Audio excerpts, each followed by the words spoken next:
इस वीडियो में समझते हैं फार्मेसी कोर्स के बारे में। फार्मेसी कोर्स, वैसे इंडिया में देखा जाए तो फार्मेसी 3 तरह का कोर्स कराया जाता है फार्मेसी का, लेकिन वो जानने से पहले हम लोग थोड़ा सा फार्मेसी का बेसिक समझते हैं कि एक्चुअल में फार्मेसी होता क्या है। अगर ये थोड़ा सा समझ जाएंगे तो फार्मेसी इजीली समझ में आ जाएगा। तो फार्मेसी ये जो वर्ड है ये बना है ग्रीक वर्ड से। ग्रीक वर्ड से ये फार्मेसी वर्ड डिराइव हुआ है, वो वर्ड है फार्माकोन। ये ग्रीक वर्ड है और इसी से ये फार्मेसी डिराइव हुआ है।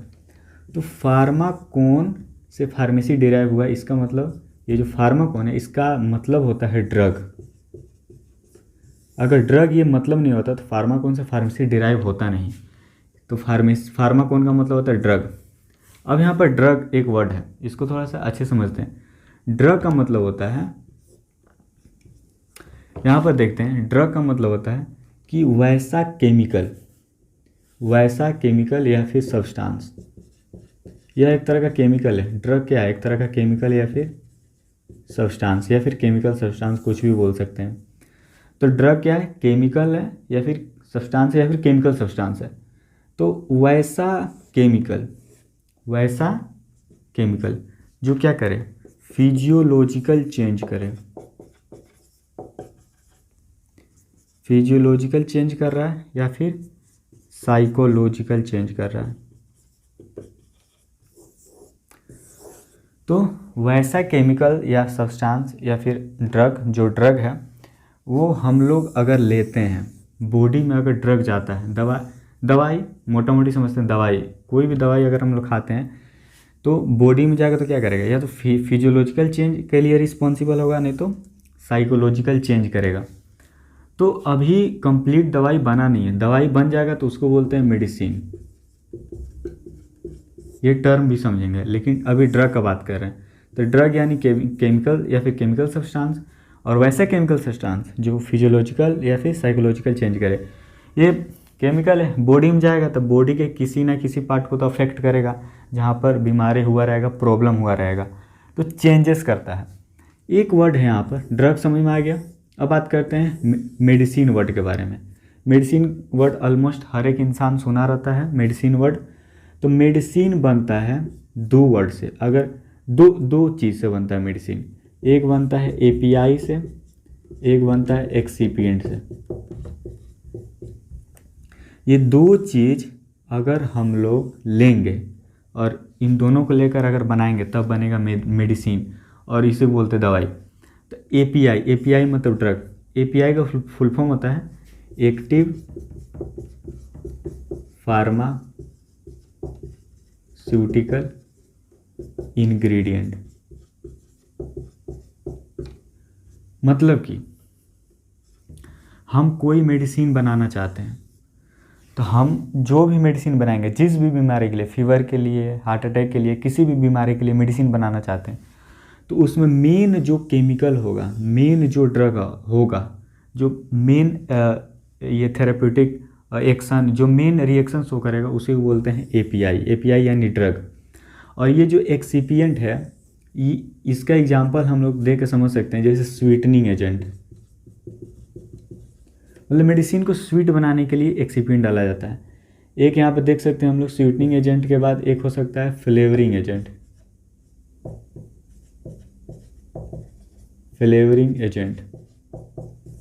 स्वीटनिंग एजेंट, फ्लेवरिंग एजेंट, ऐसे भी फिर प्रिजर्वेटिव, ढेर सारा एग्जाम्पल हो सकता है। तो मेडिसिन के लिए क्या चाहिए? एपीआई चाहिए, एक्सिपिएंट चाहिए। एपीआई मतलब ड्रग, केमिकल सब्सटेंस जो मेन एक्शन शो करता है। तो अब हम लोग फार्मेसी जो वर्ड है ये तो हमने समझ लिया। अब हम लोग थोड़ा सा देखते हैं इसके डेफिनेशन के बारे में कि फार्मेसी क्या है। एक तरह का साइंस है, साइंस बोलो या फिर आर्ट बोलो। साइंस है, आर्ट है, क्या करने का?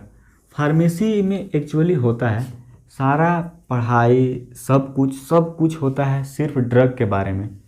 जैसे कि हमने क्या किया, कोई रिसर्च किया, रिसर्च या फिर डिस्कवरी, आइडेंटिफिकेशन,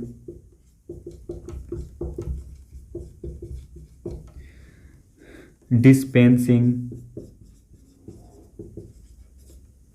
तो फार्मेसी में यह एक तरह का साइंस है, आर्ट है, मतलब एक आर्ट हो गया कि केमिकल के बारे में रिसर्च करना, डिस्कवरी करना, उसको आइडेंटिफाई करना कि वो किस बीमारी के लिए, किस चीज़ के लिए वो रिस्पॉन्सिबल है। फिर डिस्पेंसिंग करना, मैन्युफैक्चरिंग करना, कंपनी में मैन्युफैक्चरिंग करना, प्रोडक्शन करना। फिर एफिकेसी देखना,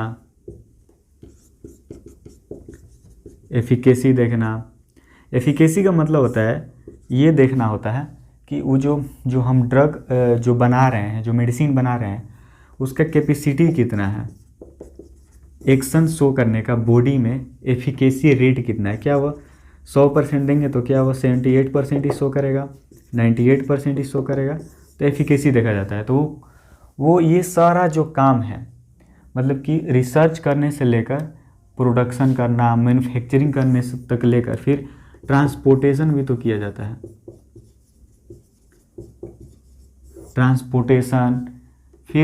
ट्रांसपोर्टेशन करके फिर मार्केट में लेकर जाना, पेशेंट तक मेडिसिन को पहुंचाना, ये सारा काम करता है फार्मेसी वाला लोग।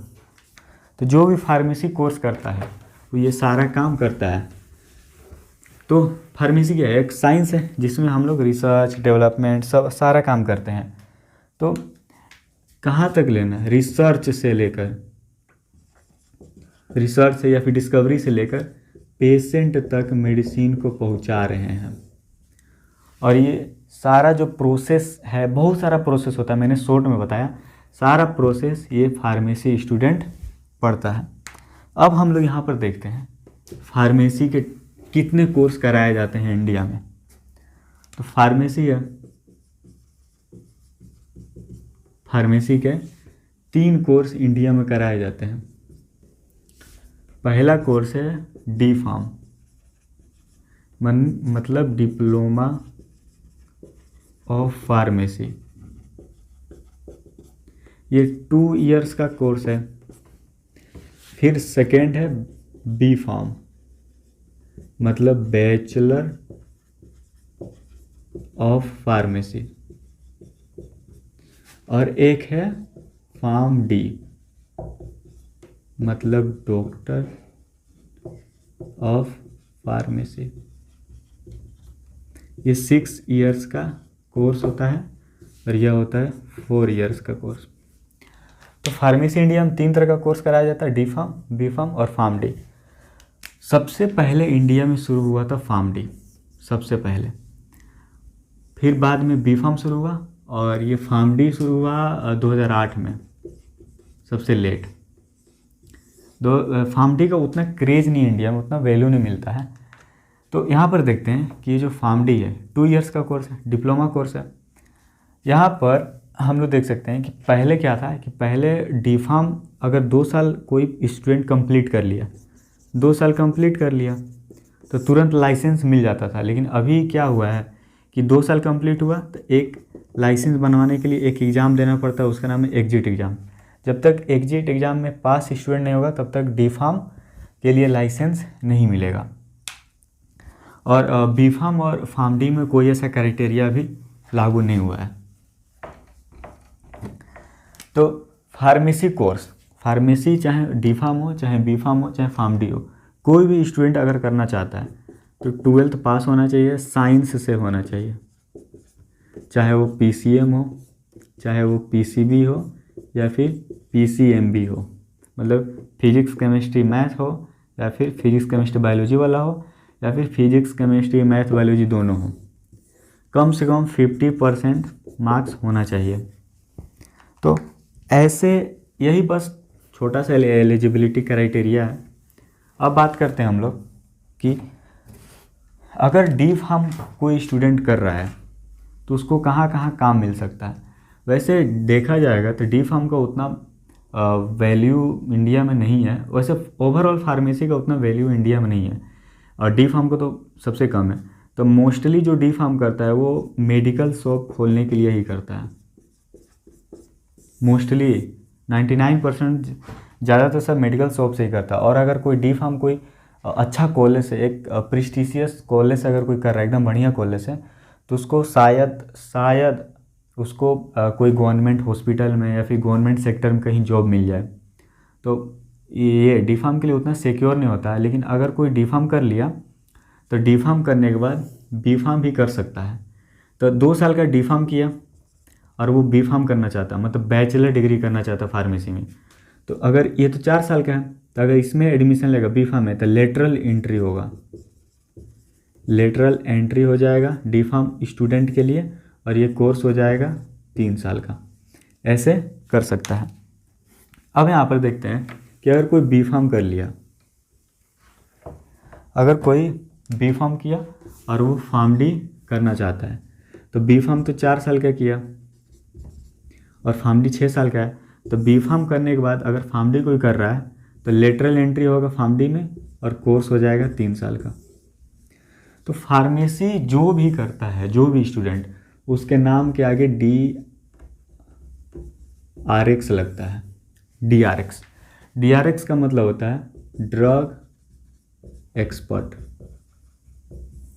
मतलब कि फार्मेसी में हर एक ड्रग के बारे में पढ़ाई होता है, उसका एडवर्स इफेक्ट, साइड इफेक्ट, उसका मैकेनिज्म ऑफ एक्शन, उसका फार्माकोलॉजिकल एक्शन, हर एक मेडिसिन का, ड्रग का, हर एक चीज़ के बारे में पढ़ाई होता है। इसीलिए फार्मेसी स्टूडेंट के नाम के आगे DRX लिखा जाता है। मतलब ड्रग एक्सपर्ट, मतलब कि ड्रग एक्सपर्ट या फिर डॉक्टर ऑफ ड्रग भी बोल सकते हैं, ड्रग का डॉक्टर या फिर ड्रग एक्सपर्ट।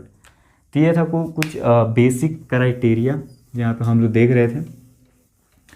तो यहाँ पर अगर देखें हम लोग, तो अगर कोई बी फार्म किया तो बी फार्म करने के बाद ढेर सारा स्कोप हो सकता है, बहुत सारा स्कोप है। तो बी फार्म किया तो गवर्नमेंट सेक्टर में जा सकता है, गवर्नमेंट हॉस्पिटल में जाके काम कर सकता है, फिर गवर्नमेंट ये फॉर्म भर के कहीं जो सरकारी नौकरी भी मिल सकता है। तो इस तरीके का होता है, क्योंकि बी फार्म 4 साल का होता है और हर एक ड्रग के बारे में पढ़ाई होता है, तो इसके लिए ज़्यादा दरवाजा ऐसे खुला हुआ रहता है कुछ भी करने के लिए। अगर बी फार्म किया और वो, ये तो बैचलर डिग्री है, लेकिन अगर फार्मेसी में मास्टर डिग्री करना चाहता है, मास्टर डिग्री, तो बी फार्म किया तो मास्टर डिग्री अगर कोई करना चाहता है बी फार्म के बाद, ये तो बैचलर डिग्री है और ये मास्टर डिग्री, तो मास्टर डिग्री का कोर्स है एम फार्म, मतलब मास्टर ऑफ फार्मेसी। ये बी फार्म के बाद होता है। तो मास्टर ऑफ फार्मेसी करने के लिए सबसे इम्पोर्टेंट बात है यहाँ पर कि एक बी फार्म के बाद एक जीपेट का एग्ज़ाम होता है।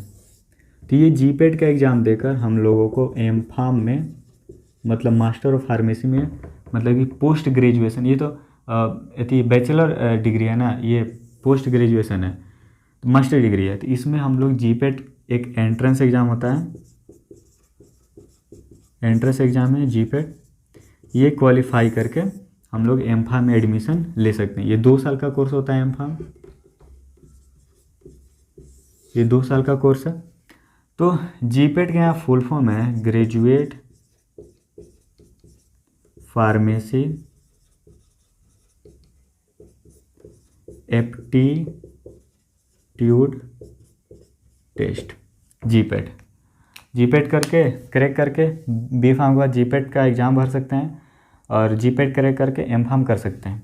तो अगर हम लोग बी फार्म करके अगर एम फार्म कर लिए, यहाँ पर एम फार्म कर लिए, तो एम फार्म करके ढेर सारा रास्ता और खुल जाता है। बी फार्म के बाद तो खुल ही रहा था, इसके बाद और खुल जाता है। क्या कर सकते हैं हम लोग, प्रोफेसर बन के किसी भी फार्मेसी यूनिवर्सिटी या फिर कॉलेज में पढ़ा सकते हैं, फैकल्टी बन सकते हैं, या फिर रिसर्च लाइन में जा सकते हैं, रिसर्च एंड डेवलपमेंट मतलब R&D में जा सकते हैं, क्वालिटी एश्योरेंस, बहुत सारा स्कोप है। यहाँ पर जो फार्मडी है, फार्मडी की बात करते हैं, तो ये इंडिया में उतना फेमस कोर्स नहीं है और उतना ये वैल्यू भी फार्मडी को नहीं मिलता, उतना काम नहीं है फार्मडी के बारे में, क्योंकि वो बहुत ज़्यादा डीपली स्टडी है ड्रग के बारे में। तो सबसे फार्मेसी में अगर कोई अच्छा कैरियर बनाना चाहता है, बेस्ट कैरियर बनाना चाहता है, बेटर अपॉर्चुनिटी के लिए, तो बी फार्म करके आराम से एम फार्म कर सकता है। अब हम लोग बात करते हैं कि यहाँ पर हमने बेसिक देख लिया फार्मेसी के बारे में। तो हमने यहाँ पर एक देखा, एक छूट गया, हमने देखा जीपेट। एक और एंट्रेंस एग्जाम होता है, उसका नाम है नाइपर। नाइपर का फुल फॉर्म होता है national institute of pharmaceutical education and research. तो जीपेट के बाद हम लोग क्या एमफा में एडमिशन ले सकते हैं, और नाइपर के बाद भी हम लोग एमफा में एडमिशन ले सकते हैं। तो जीपेट अब यहाँ पर देखने लायक है कि नाइपर ये जो एंट्रेंस एग्जाम है, दोनों एंट्रेंस एग्जाम है, तो नाइपर का फॉर्म वही भर सकता है जो जीपेट क्वालिफाई करेगा। जीपेट क्वालिफाई किया, जीपेट क्रैक किया, वो नाइपर का फॉर्म भर सकता है, क्योंकि जीपेट से ज़्यादा हार्ड हो जाता है नाइपर। अब नाइपर क्रैक करेगा तो उसको भी एमफा में एडमिशन मिलेगा। तो जीपेट के बाद जो एमफार्म करता है उससे ज़्यादा हाईली ये रहता है, हार्ड रहता है, और हाईली पैकेज मिलता है नाइपर से करने के बाद। यहाँ पर नाइपर बोलने का बेसिकली मतलब है कि इंडिया में 6 कॉलेज है नाइपर। ये नाइपर कॉलेज का नाम है, national institute of pharmaceutical education and research. तो 6 कॉलेज है नाइपर, तो सीट भी बहुत लिमिटेड ही रहता है। तो जीपेट क्वालिफाई करने वाला स्टूडेंट ही नाइपर दे सकता है, नाइपर क्वालिफाई करेगा तो एमफा मिलेगा, एमफा में एडमिशन मिलेगा, जो काफ़ी वैल्यूएबल चीज़ हो जाता है, और आगे के लिए और ज़्यादा दरवाज़ा खुल जाता है, और हाईली पैकेज मिलता है, इंटरनेशनल हो चाहे इंटरनेशनल कंपनी हो। अब थोड़ा सा हम लोग यहाँ देखते हैं कि हमने तो थोड़ा बेसिक देख ही लिया फार्मेसी के बारे में। थोड़ा सा देखते हैं कि ये जो फार्मेसी कोर्स है, अगर बीफार्म में एडमिशन लेते हैं, वैसे डीफार्म के लिए 4 सेमेस्टर के लिए तो सेम सब्जेक्ट हो जाएगा। तो मेजर फार्मेसी में मेजर सब्जेक्ट कौन कौन से हो सकते हैं? तो एक हो जाता है फार्माकोलॉजी, जिसमें हम लोग ड्रग के बारे में पढ़ते हैं, बॉडी पार्ट्स के बारे में पढ़ते हैं कि ड्रग बॉडी में आया तो कौन कैसे काम करेगा, क्या कहाँ कहाँ जाएगा, कहाँ नहीं जाएगा, कहाँ उसका साइड इफ़ेक्ट है, कहाँ उसका एडवर्स इफेक्ट है। एक मेजर सब्जेक्ट हो जाता है मेडिसिनल केमिस्ट्री।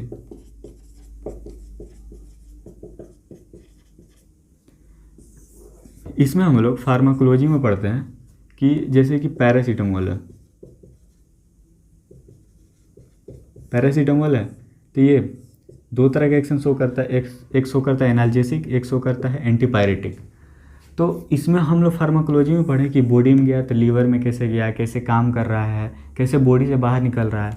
और मेडिसिनल केमिस्ट्री में पढ़ते हैं कि ये जो पैरासीटामोल है ये बनाते कैसे हैं, कैसे कैसे इसका स्ट्रक्चर होता है, किधर कौन सा बॉन्ड लगता है, किधर कौन से केमिकल लगता है, ये मेडिसिनल केमिस्ट्री में पढ़ते हैं। एक मेजर सब्जेक्ट हो जाता है फार्माकोग्नोसी। ये जो फार्माकोग्नोसी सब्जेक्ट है ये नेचुरल बेस्ड ड्रग हो जाता है, नेचुरल ड्रग के बारे में पढ़ते हैं, जैसे कि दालचीनी, एक गार्लिक, टेनिन्स, ये सारा हो गया। और फिर एक और सब्जेक्ट हो जाता है HAP, मतलब human anatomy and physiology, human के बॉडी पार्ट्स के बारे में पढ़ना। फिर ऑर्गेनिक भी सब्जेक्ट है, ऑर्गेनिक भी है, इनऑर्गेनिक भी सब्जेक्ट रहता है।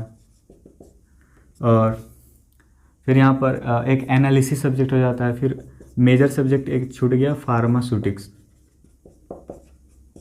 फार्मास्यूटिक्स में हम लोग डोजेज फॉर्म के बारे में पढ़ते हैं, डोज के बारे में पढ़ते हैं, जैसे कि डोज क्या क्या हो सकता है, जैसे टैबलेट्स का बारे में हो गया, जैसे कि कैप्सूल्स। तो ये फार्मास्यूटिक्स जो सब्जेक्ट है ये बहुत ज़्यादा मेजर सब्जेक्ट है। जैसे फार्माकोलॉजी मेजर सब्जेक्ट है, मेडिसिनल केमिस्ट्री मेजर सब्जेक्ट है, फार्माकोग्नोसी मेजर सब्जेक्ट है, वैसे फार्मास्यूटिक्स भी बहुत ज़्यादा मेजर सब्जेक्ट हो जाता है। तो ये रहा कुछ बेसिक, और भी मेजर सब्जेक्ट है, आने वाले वीडियो में और हम लोग और अच्छे से समझने की कोशिश करेंगे। तो ये फार्मेसी का बेसिक रहा। अब हम लोग नेक्स्ट वीडियो में कुछ अलग टॉपिक के बारे में बात करेंगे।